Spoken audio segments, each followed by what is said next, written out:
Hoje nós iremos conferir a estrutura de dados dicionário. Os dicionários armazenam diversos valores sob o nome de uma mesma variável, assim como ocorre com as listas. No entanto, diferentemente das listas, os dicionários são associativos. O que significa dizer que são associativos? Significa dizer que para cada chave é associado um valor. Então, a gente pode dizer que um dicionário é uma coleção de pares chave-valor. Então, para cada valor, nós temos uma chave associada. As chaves, elas não podem se repetir. É importante que vocês tenham consciência disso. Além disso, as chaves devem ser de tipos imutáveis, ou seja, inteiros, floats, strings e tuplas. Os valores do dicionário podem ser de qualquer tipo, então pode ser, por exemplo, inteiros, float, strings, tuplas, listas ou até mesmo outros dicionários. Nesse caso, nós teríamos dicionários aninhados. Bem, mas como é que a gente pode criar, inicializar um dicionário? A forma geral é a seguinte: nós temos o nome da variável, e para indicar que a gente quer criar um dicionário, a gente usa as chaves. Lembrando que no caso das listas, a gente usa os colchetes, mas no dicionário a gente usa as chaves. Lembrando que esse primeiro caso, eu estou mostrando o exemplo de um dicionário vazio, mas nós podemos criar um dicionário já associando uma chave e um valor, como vocês podem observar. Onde o nome da variável é, na verdade, o nome do dicionário que a gente está criando. As chaves representam um dicionário vazio. E nesse outro caso, representam uma... Aqui está a lista, mas na verdade é um dicionário. Então, isso representa um dicionário pré-inicializado. Então, vamos observar alguns exemplos. Eu tenho primeiro exemplo de um dicionário vazio, depois um dicionário de ações, ou seja, eu tenho a ação associado com o valor da mesma. Podemos ter também um dicionário do tipo estoque, então eu indico o nome do produto, por exemplo, do material e a quantidade que ainda tem. E eu posso ter também um outro dicionário que foi denominado de nascidos, onde indica o ano e a quantidade de pessoas que nasceram nesse ano, indicado como chave. Então percebam que com o dicionário a gente tem muitas possibilidades.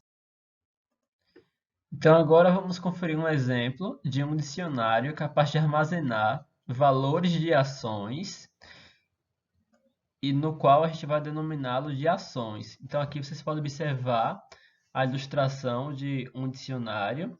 Perceba que o nome desse dicionário é ações e nós temos um conjunto de chaves, que são essas daqui, e para cada chave nós temos um valor associado, que nesse caso está relacionado ao valor da ação. Então, todas as posições pertencem ao dicionário ações, e cada uma dessas posições é capaz de armazenar um número float, como vocês podem observar aqui. O acesso a cada um dos valores armazenados em ações é feito por uma chave associada a cada posição.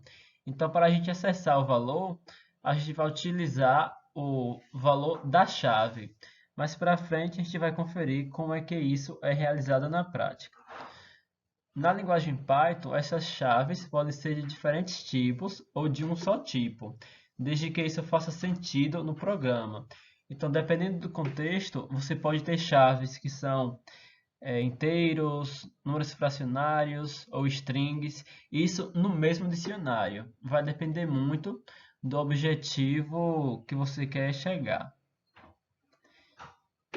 E no dicionário não há ordem previamente definida das chaves. Então é importante que vocês saibam disso também. Então agora vamos conferir alguns exemplos de acesso, né, aos elementos de um dicionário. Bem, para ter acesso a cada elemento do dicionário, como eu já havia indicado, é necessário especificar o nome do dicionário, seguido da chave da posição desejada. No caso, esta última deve estar entre colchetes. Então vamos lá para alguns exemplos. Então vamos supor que a gente quer armazenar o valor 18.43 na chave PETR4 do dicionário Ações. Então a gente tem aqui o dicionário Ações, inicialmente criado como vazio.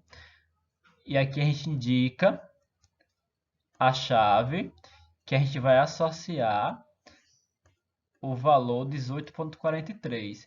Percebam que, como nesse caso a chave é uma string, a gente tem que indicar ela entre aspas.